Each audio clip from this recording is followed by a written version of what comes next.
दोस्तों, आज की इस वीडियो में मैं आपको गंगा नदी के पूरे प्रवाह मार्ग के बारे में समझाऊंगा। मैं आपको समझाऊंगा कि ये नदी कहाँ से शुरू होती है, किन किन स्थानों से होके गुजरती है, इसकी फाइनल डेस्टिनेशन क्या है, मतलब ये आखिर में जाके कहाँ जाती है।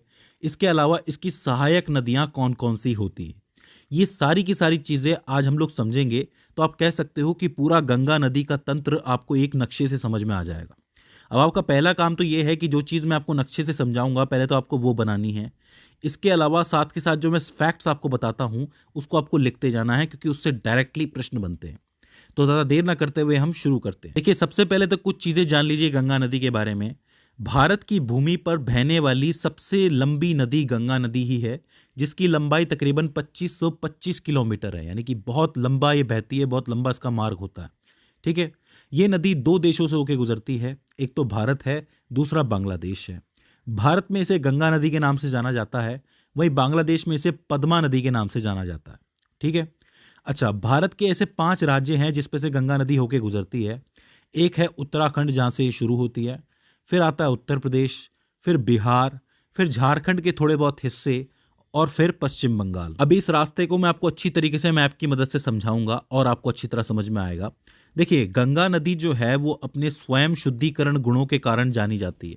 मतलब ऐसा कहा जाता है कि इसके अंदर कीड़े नहीं लगते। इसका क्या कारण है? देखो, इस नदी में ऑक्सीजन का स्तर जो होता है वो बहुत ज़्यादा होता है, जिसकी वजह से इसका पानी लंबे समय तक ताज़ा बना रहता है। वैज्ञानिकों के मुताबिक इस गंगा नदी के पानी में बैक्टीरियोफेज नामक एक वायरस होता है जो हानिकारक सूक्ष्म जीवाणुओं से लड़ता है, मतलब उन्हें पनपने ही नहीं देता, और इस वजह से ये पानी लंबे समय तक ताज़ा बना रहता है और साथ ही इसमें कीड़े भी नहीं लगते। तो ये जो स्वयं शुद्धिकरण का गुण है ये बहुत इंपॉर्टेंट होता है गंगा नदी के लिए। इस चीज़ को आपको याद रखना है। अच्छा, दो चीज़ें और हैं।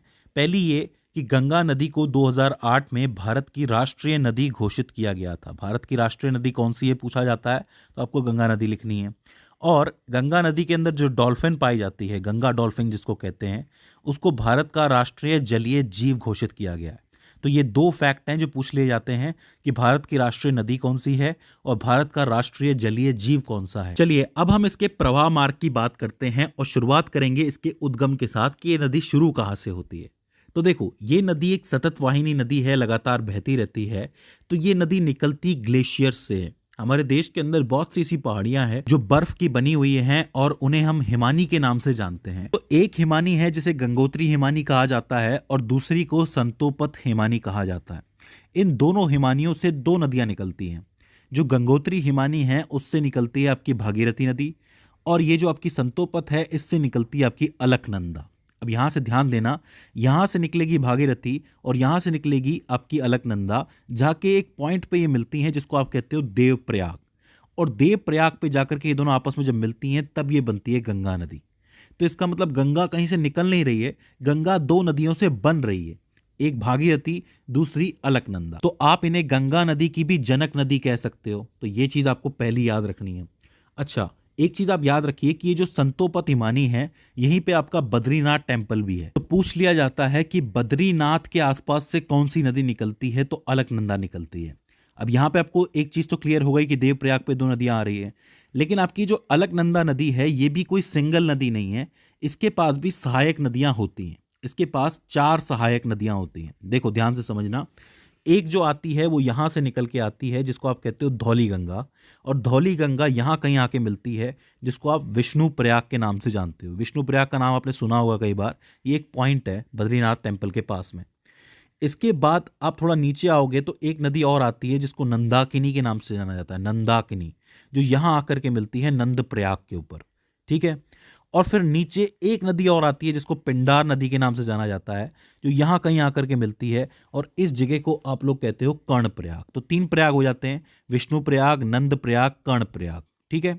यहीं बीच में जहाँ पे कहीं पे केदारनाथ टेम्पल है, यहाँ पे भी एक हिमानी है जहाँ से एक नदी बह के आती है जिसको आप कहते हो मंदाकिनी नदी, और वो यहाँ कहीं आके मिलती है। इस जगह को आप कहते हो रुद्रप्रयाग। तो 4 प्रयाग हो गए।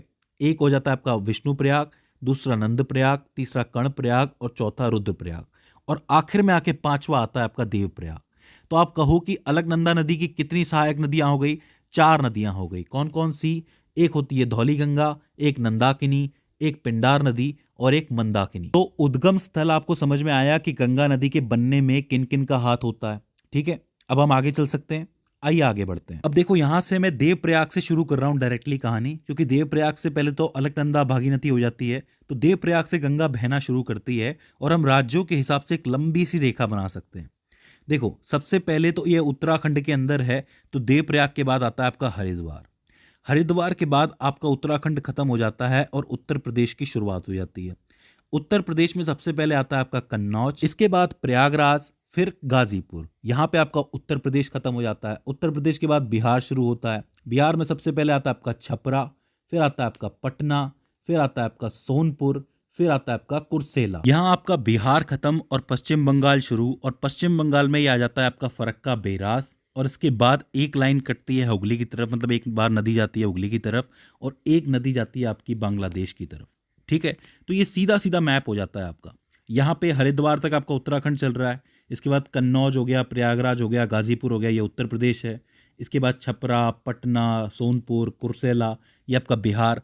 आखिर में फरक्का बैराज और हुगली आपका पश्चिम बंगाल हो जाता है। यहाँ तक कोई दिक्कत नहीं होनी चाहिए। देखिए, पूरा रास्ता है गंगा नदी का। अब इसके बीच में इससे कौन कौन सी नदियाँ मिलती हैं वो मैं आपको बताऊंगा एक एक करके, ज़्यादा टेंशन नहीं लेनी है। शुरुआत करते हैं हरिद्वार से। देखो, हरिद्वार पे कोई नदी तो इससे नहीं मिलती है, गंगा सीधे सीधे बहती हुई चलती है, लेकिन हरिद्वार थोड़ा सा मैदानी एरिया हो जाता है। इससे पहले का जो एरिया है वो सारा का सारा पहाड़ी एरिया है। अगर आप गौर से देखेंगे, ये बद्रीनाथ हो गया, केदारनाथ हो गया, ये सारे के सारे पहाड़ी एरियाज हैं। पहाड़ी एरिया के बाद सबसे पहला जो मैदानी एरिया होता है वो हरिद्वार ही होता है।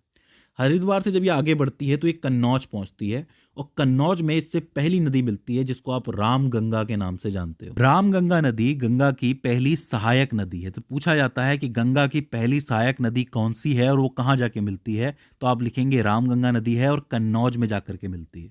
एक एक चीज लिखते हुए चलना, बहुत मजेदार है ये। ठीक है, इसके बाद जब ये आगे बढ़ती है नदी तो ये पहुंचती है प्रयागराज। अब प्रयागराज तो आपको पता है संगम के नाम से फेमस है। यहाँ पे 3 नदियों का संगम होता है, गंगा, जमुना, सरस्वती। लेकिन सरस्वती अब दिखाई नहीं देती है क्योंकि वो उसका सिर्फ रास्ता बचा है, तो यहाँ पे सिर्फ गंगा और जमुना पे हम लोग ध्यान दे सकते हैं। प्रयागराज में यमुना आती है जो कि सीधा यमुनोत्री से निकलती हुई आती है। यमुनोत्री से ये चलेगी चलेगी और सीधा प्रयागराज में आके मिलेगी। तो आप कह सकते हो कि यमुना नदी जो है वो गंगा नदी की सबसे लंबी सहायक नदी है, क्योंकि ये बहुत लंबा रास्ता तय करके आती है। अच्छा, ये जो यमुना नदी है इसकी भी 3 सहायक नदियां हैं, मतलब इसमें भी 3 नदियां आकर के जुड़ती हैं। एक है चंबल नदी जो कि एमपी की बहुत फेमस नदी है, इसके बारे में आपने सुना होगा। एक है बेतवा जो कि विंध्या पर्वत से निकलती है, जो भी एमपी के अंदर है, विंध्याचल पर्वत। और एक है आपकी केन नदी जो कि कैमूर पहाड़ियों से निकलती है, ये भी एमपी के अंदर है। तो तीनों सहायक नदियां जो है वो एमपी से आकर के जुड़ती हैं यमुना के अंदर, और वो कहाँ जाकर के मिलती है, प्रयागराज के अंदर जाके मिलती है। यहां तक कोई दिक्कत है नहीं होनी चाहिए, बहुत ही सिंपल चल रहा है मामला, मजा भी बहुत आ रहा है। आगे चलते हैं। प्रयागराज के बाद ये नदी पहुंचती है गाजीपुर, और गाजीपुर में इसे एक नदी और मिलती है जिसको आप कहते हो गोमती नदी।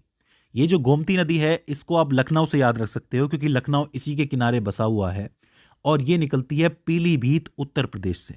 पीलीभीत का नाम आप याद रखना कि यहां से निकलती है गोमती नदी जो सीधे गाजीपुर में मिलती है गंगा से आके। अब गाजीपुर के साथ ही उत्तर प्रदेश का सफर खत्म और यहाँ पे बिहार का सफर शुरू हो जाता है। इसके बाद ये नदी पहुंचती है छपरा।